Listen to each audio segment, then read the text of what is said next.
Hello दोस्तों। Hello. स्वागत है आपका हमारे YouTube चैनल जनित स्किल्ड में। दोस्तों, ये हमारे पास हमारे कुछ टेक्निकल के साथी हैं और आज हम बहुत ही इम्पोर्टेंट टॉपिक पर वीडियो बनाने वाले हैं। हमारे बहुत सारे साथियों को कमेंट आ रहा था, सर HT और LT जनरेटर में क्या डिफरेंस होता है।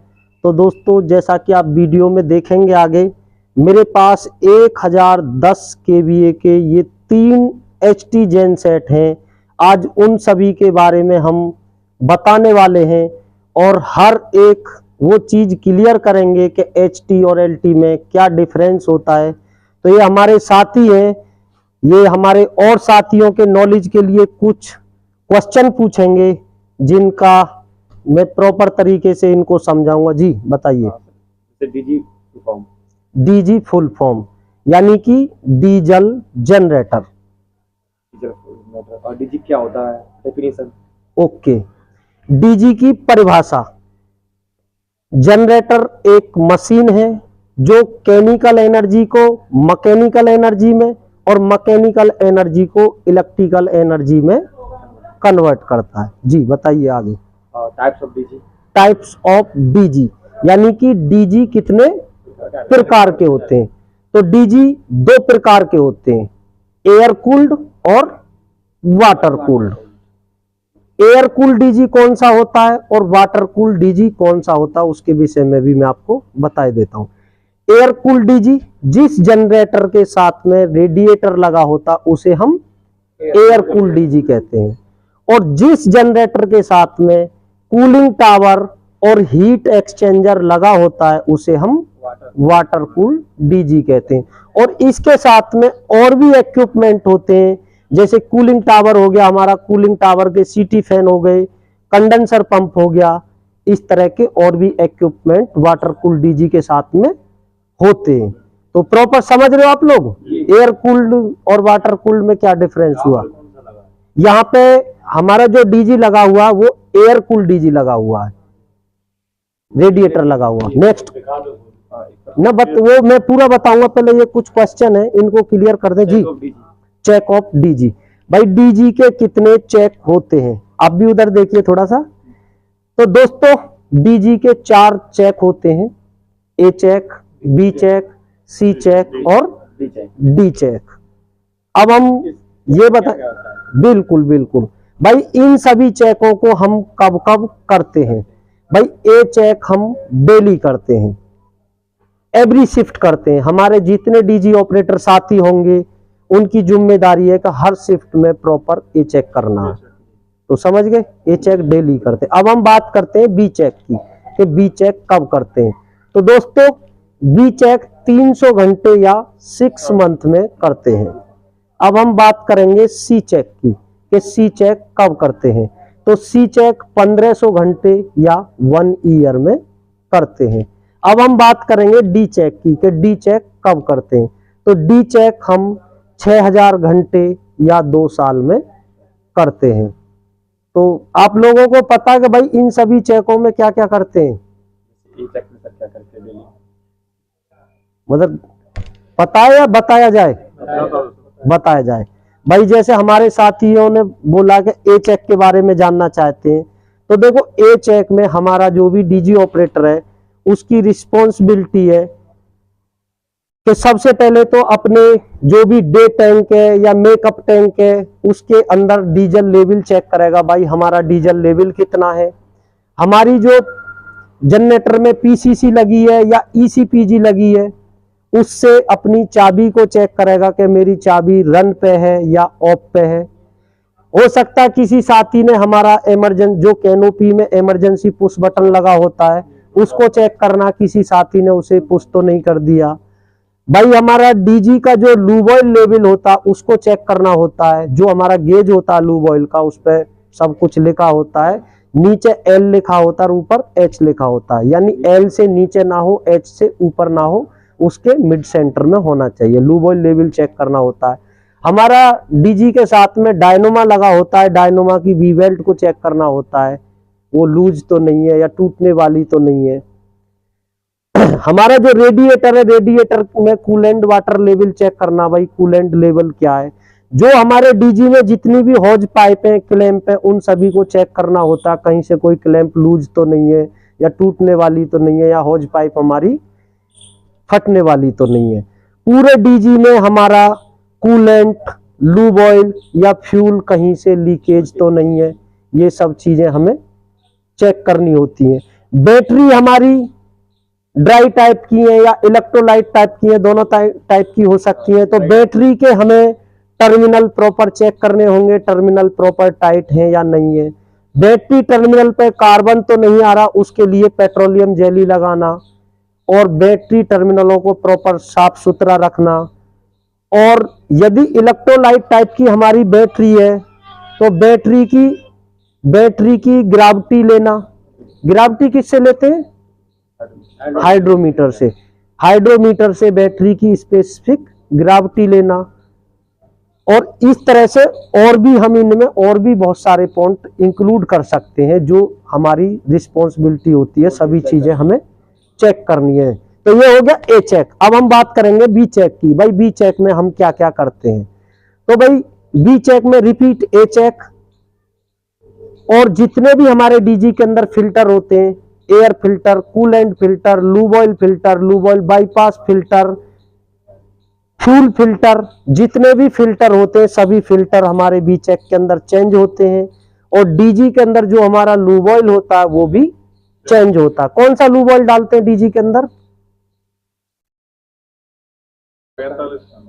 हाँ जी, चलो कोई नहीं। तो दोस्तों डीजी के अंदर हम 15W14 लूब ऑयल का इस्तेमाल करते हैं, यानी कि 15W40 लूब ऑयल का इस्तेमाल करते हैं। डीजी के अंदर कौन सी कूलेंट डालते हैं हम?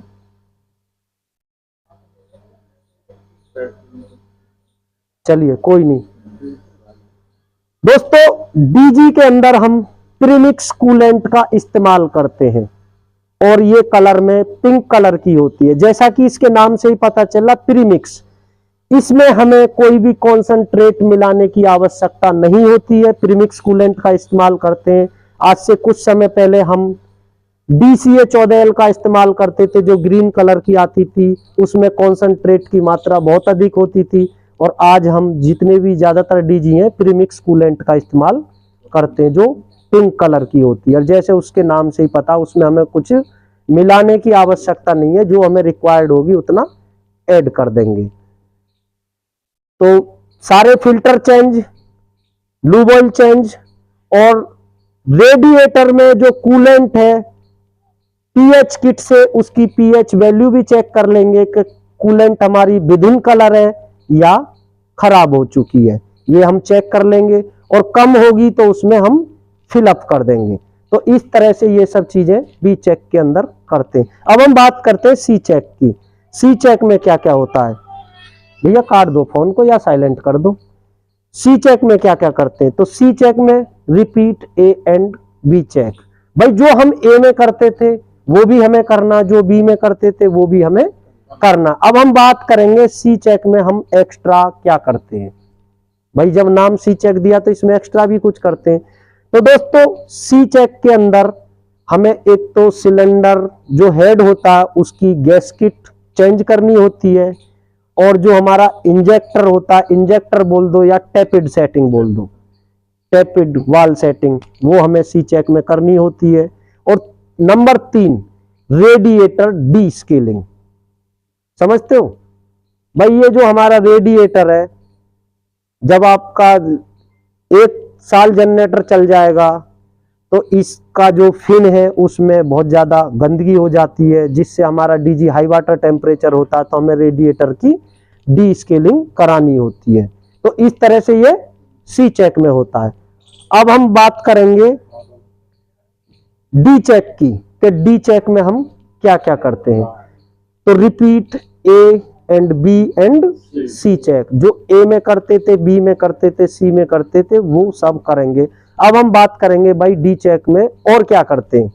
तो भाई जैसे कि पता चल रहा है, ए तो हमारा चेक था, ए के बाद जितने भी चेक है हम उन्हें चेक बोल रहे हैं, बट वो क्या है? हमारी सर्विस। भाई ए चेक ही तो चेक है, बाकी तो वो हमारी सब सर्विस है। तो एक्स्ट्रा हम क्या करते हैं, तो डी चेक में हमारी जितना भी पूरा जनरेटर है उसके bore, cylinder, piston, liner, crankshaft, fly wheel, काम शाफ्ट, अल्टरनेटर, ईसीपीजी, एबीआर, एक्साइटर, जितने भी हमारे इक्विपमेंट हैं उन सभी को प्रॉपर चेक किया जाएगा, किसी में किसी तरह की भी कोई दिक्कत नहीं होनी चाहिए। यानी आप शॉर्ट में बोल सकते हो पूरा जनरेटर ओवरऑल होता है, बिल्कुल नया जैसा हो जाता है, क्योंकि ये हमारा फाइनल चेक है। तो इस तरह से समझ गए आप लोग, कुछ आ रहा है समझ में, चारों चेक। नेक्स्ट क्वेश्चन बोलिए। स्टॉक डीजी के कितने स्टॉक होते हैं? तो दोस्तों डीजी के 4 स्टॉक होते हैं, intake induction stroke, compression stroke, power stroke और ऑक्जेस्ट स्ट्रोक। जी नेक्स्ट क्वेश्चन। उसके बाद में डीजी साइकिल। डीजी साइकिल, भाई हमारे बहुत सारे साथी इंटरव्यू में जाते होंगे, उनसे पूछा जाता है भाई डीजी की साइकिल क्या है, तो हमारे बहुत सारे साथी कंफ्यूज हो जाते हैं कि भाई कैसे बताएं। तो डीजी की साइकिल के बारे में मैं प्रॉपर बताऊंगा। भाई देखो डीजी को आप पीएलसी से स्टार्ट करो, एएमएफ से स्टार्ट करो या ईसीपीजी से स्टार्ट करो, जैसे ही आप डीजी को स्टार्ट करते हो तो डीजी आपके जो भाई डीजी बैटरी आपकी छोटा डीजी है तो 24 वोल्ट डीसी की आवश्यकता है और 2 बैटरी लगी होंगी, बड़ा डीजी है तो आपकी 4 बैटरी लगी होंगी। तो जैसे ही हम की ऑन करेंगे और जैसे ही हमारी डीसी मोटर पे और सेल्फ पे डीसी सप्लाई जाएगी तो हमारे सेल्फ से एक 2 इंच की पत्ती निकलती है और वो जाके, इसमें बता दूं थोड़ा सा और क्वेश्चन क्या क्या बच रहे हैं अभी डीजी सेट। चलो मैं यही समझा देता हूं। तो हमारे सेल्फ के अंदर से एक 2 इंच की पत्ती निकलती है और वो जाके सीधी हमारी क्रैंक शाफ्ट पे टच होती है। भाई बैटरी का उपयोग हम डीजी के लिए क्यों करते हैं? सिर्फ स्टार्टिंग टॉर्क के लिए। पत्ती क्रैंक शाफ्ट में टच होती है, जैसे ही हमारी क्रैंक शाफ्ट रोटेट करती है तो आप लोग जानते हो टीडीसी बीडीसी क्या होता है? जानते हो? नहीं जानते। तो भाई जो हमारा डीजी का सिलेंडर होता है, सिलेंडर में सबसे ऊपरले स्थान को हम टीडीसी कहते हैं और टीडीसी की फुल फॉर्म होती है टॉप डेड सेंटर, और सबसे निचले स्थान को हम बीडीसी कहते हैं यानी कि बॉटम डेड सेंटर। जैसे ही हमारी क्रैंकशाफ्ट घूमेगी, पिस्टन हमारी टीडीसी पे होती है, पिस्टन टीडीसी से बीडीसी की तरफ मूव करेगी और जो हमारा डीजी का सिलेंडर होता है, डीजी के सिलेंडर के अंदर 3 वाल्व होते हैं, इनटेक वाल्व, ऑक्जेस्ट वाल्व और इंजेक्टर वाल्व। जैसे ही पिस्टन टीडीसी से बीडीसी की तरफ मूव करेगी हमारा इनटेक वाल्व खुल जाएगा और इनटेक वाल्व से एयर लो प्रेशर एरिया में प्रवेश कर जाती है। पिस्टन हमारी एयर को सक करती हुई नीचे की तरफ जाती है बीडीसी की तरफ, और फिर हमारे इनटेक वाल्व बंद हो जाता है, सभी वाल्व बंद रहते हैं और पिस्टन हमारी बीडीसी से टीडीसी की तरफ मूव करती है और जो लो प्रेशर एरिया में हमारी ऑक्सीजन चली गई है, भाई आप समझते हो किसी निश्चित स्थान के अंदर ऑक्सीजन चली गई और निकलने के सारे रास्ते बंद हो गए, तो उसी एयर को यदि दबाव से किया जाएगा तो बड़े स्थान से छोटे स्थान में किया जाएगा तो वहां ये प्रक्रिया क्या है? कंप्रेशन, कंप्रेस किया जा रहा। तो वहां क्या है आप लोग जानते होंगे, आग लगने के लिए कौन कौन से तत्वों की आवश्यकता होती है, कौन बताएगा?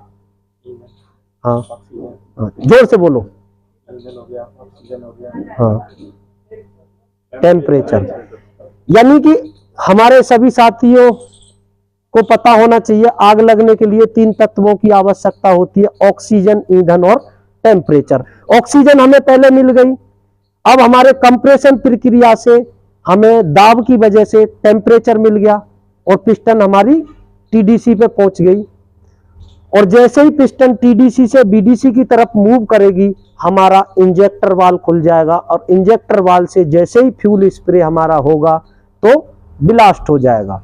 भाई 3 चीज एक साथ मिल गई ना, ऑक्सीजन, ईंधन, टेम्परेचर का जहां ट्रायंगल बन जाएगा तो आग लग जाएगी।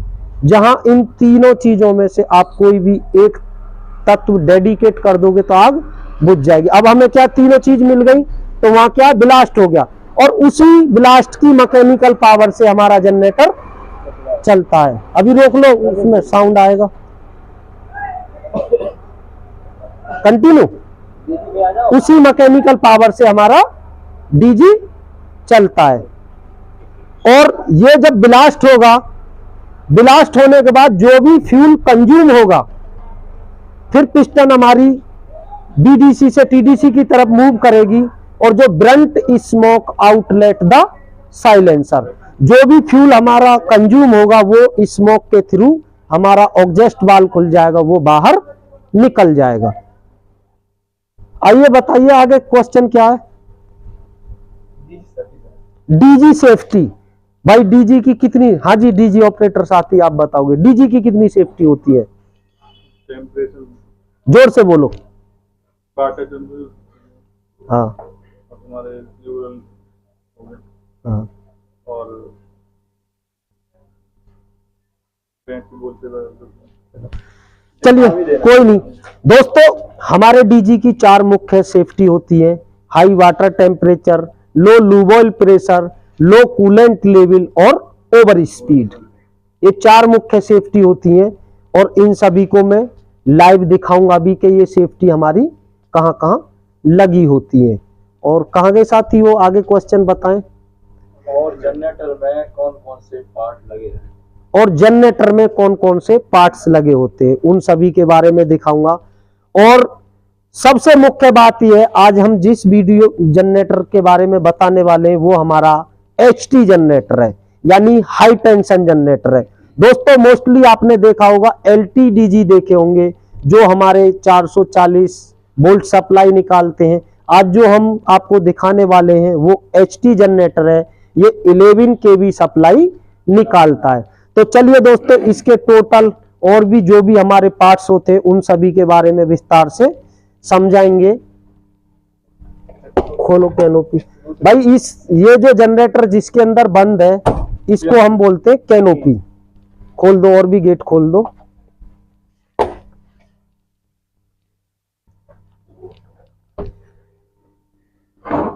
तो दोस्तों जो हमारा एचटी जनरेटर और एलटी जनरेटर होता है उसमें बहुत बड़ा कोई डिफरेंस नहीं है। ये है हमारा इधर से यहां से लेकर यहां तक का जो पार्ट्स है, ये है हमारा अल्टरनेटर। और दोस्तों जो मुख्य डिफरेंट है एचटी और एलटी जनरेटर में, वो अल्टरनेटर का ही होता है। ये अल्टरनेटर एलटी में हमारा 440 सप्लाई निकालता है और ये हमारा 11,000 सप्लाई निकालता है। अब हम ये समझेंगे कि भाई एलटी और एचटी जनरेटर में और दूसरा हमें लाभ क्या है, हम क्यों लगाते हैं। तो दोस्तों आपने ट्रांसफार्मर पे भी देखा होगा, सबसे बड़ा लाभ ये है कि एचटी जनरेटर लगाने से हमारी केबलिंग की और कॉस्ट की बचत होती है। भाई आप ट्रांसफार्मर पे देखोगे प्राइमरी साइड में सिंगल केबल आती है, और एलटी साइड में जो सेकेंडरी साइड होती है वहां हमारी बहुत सारी केबल लगी होती हैं। 3 हो सकती है, 6 हो सकती है, 9 हो सकती हैं। तो इस तरह से सबसे बड़ी जो सेविंग होती है वो केबल की और कॉस्ट की सेविंग होती है। तो ये हमारा अल्टरनेटर है, और वोल्टेज ड्रॉप भी इसमें कम होंगे क्योंकि हम जाएंगे तो फिर वोल्टेज भी ड्रॉप होंगे ना। हाँ वोल्टेज भी ड्रॉप होंगे। तो ये हमारा अल्टरनेटर है, यही इसका ही मेन रोल होता है। ये हमारा अल्टरनेटर 11,000 सप्लाई निकालता है और वो 420-440 सप्लाई निकालता है। आइए दोस्तों अल्टरनेटर के मुख्य पार्ट्सों के बारे में समझेंगे। तो दोस्तों अल्टरनेटर के जो मुख्य पार्ट होते हैं, stator, rotor, exciter, slip ring, एबीआर और टर्मिनल। टर्मिनल क्या, जहां से हमने ये आउटपुट निकाली है। तो ये हमारा अल्टरनेटर हो गया। और ये जो इधर दिखाइए थोड़ा सा, ये हमारा जो पूरा पार्ट है इसे बोलते हैं हम एयर फिल्टर। और इसमें जो ये छोटी सी रबड़ लगी हुई है इसे बोलते हैं हम बैकेटर वाल्व। और ये जो ऊपर हमारा गोल कलर का जो ढक्कन सा लग रहा है इसे बोलते हैं हम प्री क्लीनर। भाई हमारी डीजी कैनोपी के अंदर कोई भी कपड़ा, पन्नी, कुछ भी आ जाएगा तो यहाँ के रुक जाएगा। तो पूरा हमारा एयर फिल्टर हो गया। ये हमारे डीजी की 4 बैटरी है, 4 बैटरी लगी हुई है। और दोस्तों आपने देखा होगा छोटे डीजीओ में सिर्फ एक ही सेल्फ और एक ही डीसी मोटर होती है, बट ये हमारा 1010 केवीए का जेन सेट है। इसके अंदर हमारी आप देख सकते हैं एक डीसी मोटर ये रही और एक डीसी मोटर ये रही, और एक सेल्फ ये है और एक सेल्फ ये है, डबल सेल्फ लगे हुए हैं।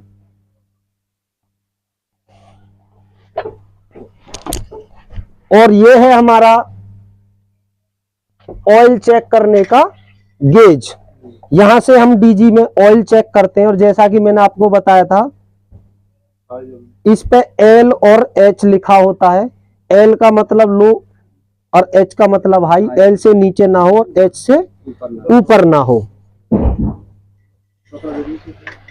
तो भाई आप लोग भी समझते रहो सभी। और ये है हमारी ऑयल फिलाइंग बॉडी, यहां से हम जेन सेट के अंदर ऑयल भरते हैं। और ये जो पार्ट है इसके बारे में जानते हो आप क्या है? ये आप डीजी ऑपरेटर हो, आपके एक एक पार्ट्स के बारे में पता होना चाहिए। भाई ये हमारा ब्रीदर, ब्रीदर ये इंजन की नाक है। भाई ब्रीदर का काम क्या है? देखो ये जो हमारा डीजी सेट है इसके जो नीचे ये बेस है ये हमारा ऑयल टैंक है, इसके अंदर ऑयल भरा हुआ है। जितने भी हमारे मैकेनिकल पार्ट्स हैं इसी के अंदर मूवमेंट करते हैं और उनसे क्या एक गैस बनती है, और यदि उसे निकलने का हम रास्ता नहीं देंगे तो दिक्कत होगी नहीं होगी? भाई हम नाक बंद कर देंगे दिक्कत होगी ना। तो ये इंजन की नाक है और इसे बोलते हैं हम ब्रीदर। और इसको हम हमेशा ये जो हमारा ऑयल का बेस है, ये जो हमारी ट्यूब है, इसका मुंह हमेशा इसका नीचा रखेंगे, क्योंकि भाई इसमें किसी बाह्य शक्ति नहीं लगाई हुई, कोई मोटर या पंप नहीं लगाया हुआ कि प्रेशर से जाएगा। जो भी इसमें गैस बनेगी ताकि वो आसानी से बाहर निकलती रहे। और ये है हमारा डायनुमा। डायनुमा का काम क्या होता है? बैटरी चार्ज करना। बैटरी चार्ज करना। ये हमारा डायनुमा जब हमारा डीजी सेट रनिंग पे होता है उस कंडीशन में हमारी बैटरी को चार्ज करता है, और जो हमारी पीसीसी या ईसीपीजी जो भी लगी हो उसके कंट्रोलिंग के लिए भी सप्लाई मिलती है। और ये है हमारा कूलेंट पंप, कूलेंट चढ़ा। और ये है हमारा रेडिएटर। ये हमारा रेडिएटर फैन है। और ये हमारी हाई वाटर टेम्परेचर की सेफ्टी लगी हुई है, आप देख सकते हैं ये कहां पे लगी होती है। ये हमारा हाई वाटर टेम्परेचर सेफ्टी है। और ये है हमारा क्या है? ये क्या है? After cooler. भाई देखो सभी साथी ध्यान रखो, ये हमारा आफ्टर कूलर है। और ये क्या है हमारे? सिलेंडर। बताओ भाई। सिलेंडर। ये सिलेंडर है हमारे। और जो मैंने आपको बताया था कि भाई इसके अंदर 3 वाल लगे रहते हैं, इनटेक वाल, ऑग्जेस्ट वाल, इंजेक्टर वाल इसी के अंदर होते हैं। ये कितने सिलेंडर डीजी है कौन बताएगा? 4 सिलेंडर। अरे भाई हद 6 सबसे है? 12 गलत 6 गलत भाई। ये जो बड़ी रेटिंग के हमारे जो डीजी सेट होते हैं, जैसे 1 2 3 4 5 6 इधर और 6 उधर, ये हमारा 12 सिलेंडर डीजी है। ये क्या है? एग्जॉस्ट। ये एग्जॉस्ट नहीं है, चिमनी। हाँ जी बताओ भाई। धुआं सिलेंडर ना वो ना। भाई ये है हमारी स्प्रिंग वेलो। स्प्रिंग वेलो। अब इसके भी कुछ लाभ है भाई, इसके लाभ सुन लो क्या क्या लाभ है। देखो यदि इस फ्लैंज से फ्लैंज हम कनेक्ट कर दें साइलेंसर की पाइप को, तो जब हमारा जनरेटर रनिंग में होता है बहुत ज्यादा वाइब्रेट करता है तो ये हमारा क्रैक हो जाएगी। दूसरा लाभ इसका क्या है? जब हमारा डीजी चलता है तो जो हमारे सिलेंडर के अंदर से जो जितने डिग्री सेंटीग्रेड का टेम्परेचर जाता है वो यहां से रिड्यूस हो जाता है। भाई यहां यदि 300 डिग्री सेंटीग्रेड का टेम्परेचर पहुंचा तो कम से भी कम ना तो 150 डिग्री सेंटीग्रेड यहां से रिड्यूस हो जाता। क्यों? ये देखो कॉपर मेटल की बनी हुई है, ये बहुत पतली है, और जब आप देखोगे कभी भी ये बहुत ज्यादा हीट हो जाती है तो इससे क्या होगा, जो आगे साइलेंसर में स्मोक पहुंचेगा उसका जो टेम्परेचर है यहां से कुछ रिड्यूस हो जाता है। तो समझ गए कितने लाभ है इसके। और ये हमारा टर्बोचार्जर। भाई इस टर्बोचार्जर पे हमने पेंट क्यों नहीं करा, कौन साथी बताएगा? हीट के कारण चलो कोई नहीं। टपकने लगा। ये क्या है, चलो मैं बता देता हूं, थोड़ा फिर टाइम लगेगा। आज ज्यादा कुछ नहीं पूछूंगा आपसे, सिर्फ मैं समझाऊंगा। भाई ये भी हमारा टर्बोचार्जर है, ये भी हमारा टर्बोचार्जर है। इस टर्बोचार्जर का काम ये है, जो भी हमारे सिलेंडर के अंदर ब्रंट फ्यूल हुआ है वो स्मोक प्रेशर से साइलेंसर के थ्रू बाहर निकल जाएगा। और भाई ये भी हमारा टर्बोचार्जर है। इस टर्बोचार्जर का काम ये है, ये हमारी एयर लाइन पे लगा हुआ है। जो भी हमारे एयर फिल्टर के थ्रू एयर आएगी, इस टर्बोचार्जर का काम है प्रेशर से एयर को अंदर ले जाना, इस टर्बोचार्जर का काम है प्रेशर से धुआं को बाहर फेंकना। ये किसी सप्लाई से नहीं चलते, ये दोनों फैन एक ही शाफ्ट पे लगे हुए हैं। एक इनमें से रिफ्यूजर काम कर रहा है, एक डिफ्यूजर टाइप का काम कर रहा। एक प्रेशर से धुआं को ऊपर फेंक रहा और एक प्रेशर से ऑक्सीजन को अंदर ले जा रहा है। ये क्या काला सा हमारा, ये है वैक्यूम इंडिकेटर। भाई इस वैक्यूम इंडिकेटर का काम क्या है, ये हमारा एयर लाइन पे लगा हुआ है और जैसे ही हमारा एयर फिल्टर चौक हो जाएगा तो इंजन हमारा ऑक्सीजन सक करेगा, प्रॉपर मात्रा में ऑक्सीजन नहीं मिलेगी। तो आप देख सकते हैं ये जो वैक्यूम इंडिकेटर है इसमें स्प्रिंग है और एक रेड कलर का लेबल है। तो वो लेबल हमारा तब आता है जब हमारा फिल्टर चौक हो जाएगा। अभी मैं आपको लाइव दिखाऊंगा, देखो मैं इसमें अंदर की तरफ ऑक्सीजन सक करूंगा, आप देख सकते हैं इस तरह से जब हमारा ये एयर फिल्टर चौक हो जाता है तो इसमें ये रेड इंडिकेटर आ जाता है। तो इससे हमें पता चल जाता है फिल्टर हमारा चौक है। फिर इस पे ये रिसेट का बटन भी है, हम इसको इस तरह से पुश कर देंगे तो ये सही हो जाएगा। तो दोस्तों जनरेटर किसी भी रेटिंग का हो, भाई जितनी रेटिंग ज्यादा होगी उतने उसमें पार्ट्स ज्यादा होंगे। देखो ये ज्यादा रेटिंग का जनरेटर, इसके अंदर आप देख सकते हैं वीडियो में 2 ही एयर फिल्टर हैं, एक ये रहा, एक उधर एयर फिल्टर, 2 एयर लाइन है और देख सकते हैं आप डबल टर्बोचार्जर, उधर भी टर्बोचार्जर, इधर भी टर्बोचार्जर, उधर भी साइलेंसर, उधर भी वेलो। तो इस तरह से कोई फर्क नहीं पड़ता, जनरेटर किसी भी रेटिंग का हो, जैसे जैसे बढ़ता चला जाएगा वैसे ही उनके air filter, lube oil filter, lube oil bypass filter उसी हिसाब से ये बढ़ते चले जाते हैं। और थोड़ा सा उधर से बता दूं, उधर साइड से डोर खोलिए।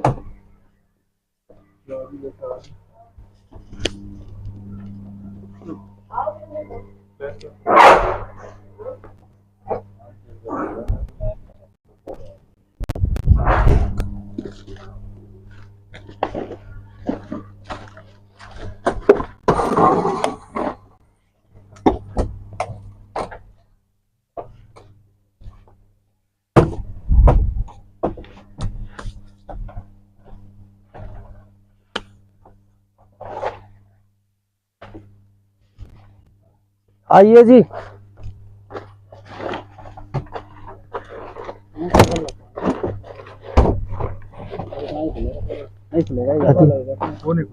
कोई नहीं, चलो इतना ही रहना, आज आ जाओ जी। तो भाई ये है हमारी पीसीसी, ये जो जनरेटर है हमारा क्यूमिंस मेक का है और ये हमारी जनरेटर की पीसीसी। पीसीसी की फुल फॉर्म होती है पावर कमांड कंट्रोलर। भाई हमारा जो पूरा जेन सेट है यहीं से कंट्रोल होता है, पूरी मॉनिटरिंग यहीं से होती है। और भाई इसके अंदर भी 2 कार्ड होते हैं पीसीसी के अंदर, एक होता है हमारा AUX कार्ड और एक होता है बेस कार्ड। इसके अंदर हमारे 2 कार्ड लगे होते हैं, एक AUX कार्ड और एक बेस कार्ड। तो इस तरह से यहां से भी हम जनरेटर को ऑन ऑफ स्टार्ट, इसमें बहुत सारे ऑप्शन दिए हुए हैं, आप देख सकते हैं। इधर थोड़ा दिखा दीजिए। ये हमारा मैनुअल में डीजी चलाना, तो हम मैनुअल सेलेक्ट करेंगे, और ये हमारा स्टॉप का है, और यहां से भी हम जो इसका ब्रेकर है उसको ऑन ऑफ कर सकते हैं।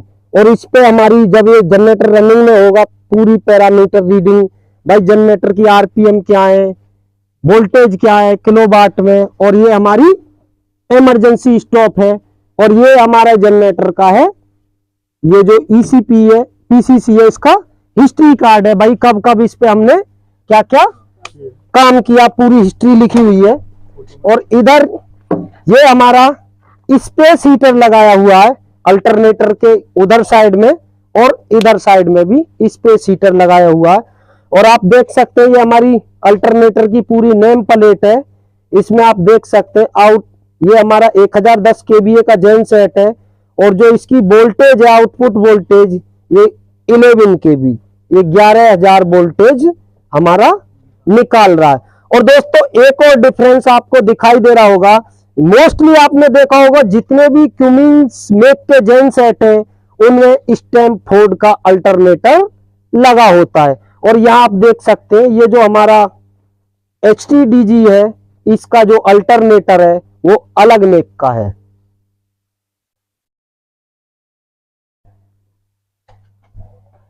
और ये हमारे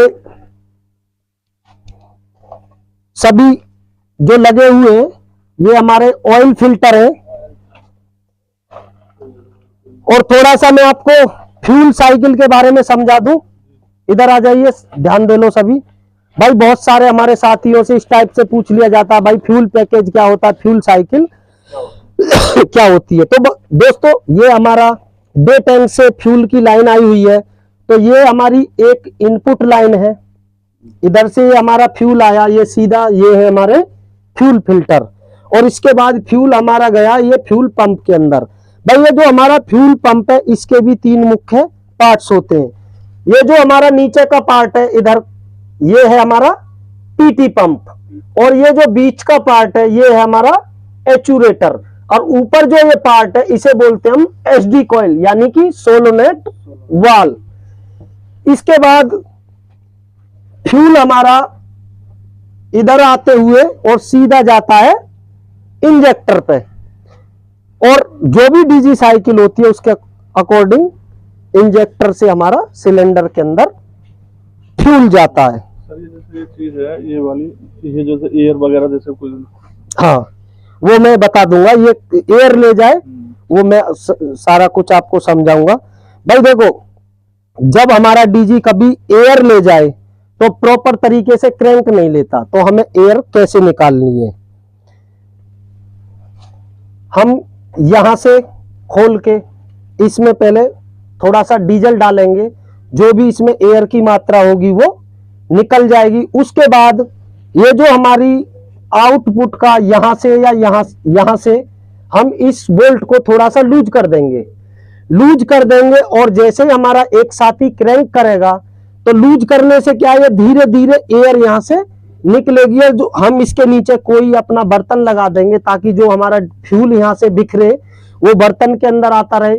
तो जब आप यहां से हल्का लूज कर दोगे जो भी एयर की मात्रा होगी वो धीरे धीरे यहां से निकल जाएगी। और जैसे ही आपको साउंड से पता चल जाएगा, जैसे ही जनरेटर प्रॉपर कंटिन्यू एक आरपीएम पे आएगा तो वो उसका साउंड चेंज हो जाएगा। जब तक डीजी के अंदर एयर रहेगी तो वो हंटिंग करता रहेगा, जो हमारे आरपीएम है रिवॉल्यूशन पर मिनट है वो अप डाउन होते रहेंगे। तो ये भी हमारा इधर भी ये आफ्टर कूलर है। तो ये तो फ्यूल साइकिल के बारे में हो गया। अब एयर साइकिल के बारे में बताऊं थोड़ा सा। एयर साइकिल, भाई आपसे कोई पूछे डीजी में एयर साइकिल, तो देखो ये हमारा एयर फिल्टर है, और एयर फिल्टर का काम है भाई जो भी हमारी ऑक्सीजन जा रही है उसके अंदर जो भी गंदगी के कण होंगे उनको फिल्टर करना। तो यहां से हमारा ये एयर सक करता है, तो भाई एयर फिल्टर हो गया। ये हमारी हॉज पाइप लगी हुई है, ये हमारी एयर की लाइन है और इस पे हमारा ये वैक्यूम इंडिकेटर लगा हुआ है। ये हमारा इंडिकेशन देगा कहीं भी जो ये फिल्टर हमारा चौक होगा। इसके बाद भाई ये है हमारा टर्बो चार्जर, और टर्बो चार्जर के बाद जो एयर आपकी आती है वो आफ्टर कूलर में आती है। भाई आफ्टर कूलर इसका नाम हमने क्यों दिया है? भाई आफ्टर कूलर नाम इसका हमने ये इसलिए दिया कि इसके अंदर जो एयर जाती है वो कूलेंट के द्वारा ठंडी होके अंदर जाती है। आफ्टर कूलर के बाद जैसे ही तुम्हारे सिलेंडर के अंदर इनटेक वाल्व खुलेगा तो जो भी डीजी साइकिल है उसके अनुसार इनटेक वाल्व से एयर तुम्हारी सिलेंडर के अंदर जाती रहेगी। तो इस तरह से समझ गए, एयर साइकिल फ्यूल पैकेज के बारे में प्रॉपर बता दिया। तो दोस्तों उम्मीद करूंगा कि आज आपको मैंने बहुत सारे जो टॉपिक थे हमारे साथियों के कि डीजी टाइप, डीजी परिभाषा और एलटीएचटी में क्या डिफरेंस होता है और डीजी के जो एक्सटर्नल जो पार्ट थे और अल्टरनेटर के मुख्य पार्ट्स, उन सभी के बारे में विस्तार से बताया है। उम्मीद करूंगा वीडियो आपको पसंद आएगी और बने रहिए इसी टाइप की नॉलेजेबल वीडियो देखने के लिए हमारे जनित स्किल्ड के साथ में। और अधिक जानकारी के लिए YouTube पे हमारे डिस्क्रिप्शन में दिए नंबर पे संपर्क करें। थैंक यू, धन्यवाद। मैं आपका साथी भरत। जय हिंद, जय भारत। लाइक और सब्सक्राइब करें।